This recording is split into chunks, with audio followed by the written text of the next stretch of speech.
is all about the red ink, if we can put it that way, on the Treasurer's economic forecast today. It's not going to be great, is it? No, it's not. I think, though, you've got to probably put it in the context of that without it, we would be in an even bigger hole. So that's the only way to sort of explain it. I know everybody will talk about the debt, and it's going to be a discussion that we're going to have for an incredibly long time. The other question of why I say that is when and how we pay it off. It will be part of the question. Some people are pointing out it's going to take 30 years. Yes, it will. However, it's not necessarily a bad thing. Don't forget at the moment to borrow 30 years on a government bond, it's around about 0.9 of 1%. So it's incredibly, incredibly cheap, and it will remain very, very low for at least the next 5 years. You're right. The other part of it is what it actually entails and how what's expected to be about between 180 and 184 billion unveiled today. Expectations that come with the October budget will actually probably grow to around about 230 because there is expected to be further stimulus measures announced today.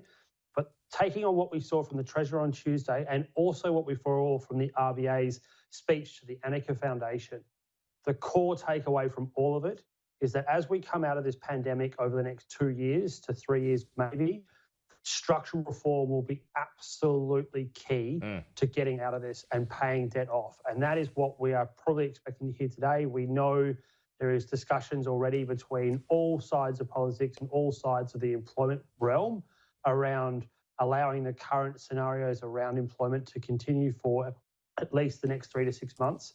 The better point should be is that this needs to be worked on as a long-term structural complete change over the next 3 years, because employment is all core to this. If we are employed, we are confident, therefore we keep up demand. And that has got to be the biggest, number one point to come out of this whole scenario is making sure IR relations and IR reform are key and front and centre. Well, the Business Council of Australia, Jennifer Westacott, said on the show a little bit earlier in this week that she wanted a broad-based investment allowance of 20% covering all forms of investment. That's going to help create some 2 million jobs that's needed at the moment. Is that the kind of stuff that we're talking?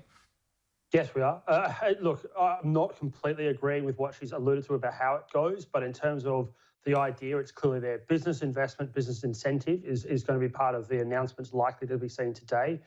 It needs to be seen that what we've actually seen with JobKeeper that works incredibly well is that if you pay people through the tax system and pay businesses through the tax system, it actually gets straight to employees quite quickly, and reform can happen that way.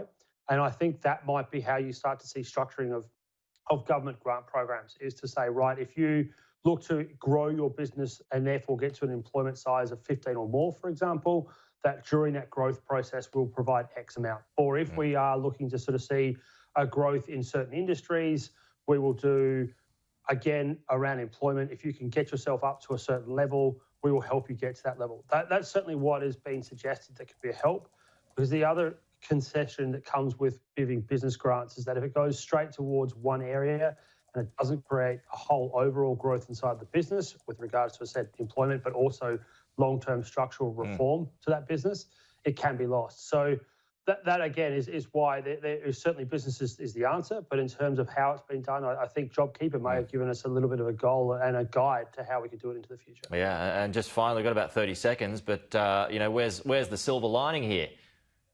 Silver lining? Look, silver lining is this. Traditional things are still moving. So the only silver lining I'll point out, don't forget, iron ore is now at a 52-week high. Net exports are still doing quite well. So we are going to get through this, and we will get to the other side in 2 to 3 years. Growth will come back. It's more about the here and now and getting through the health crisis.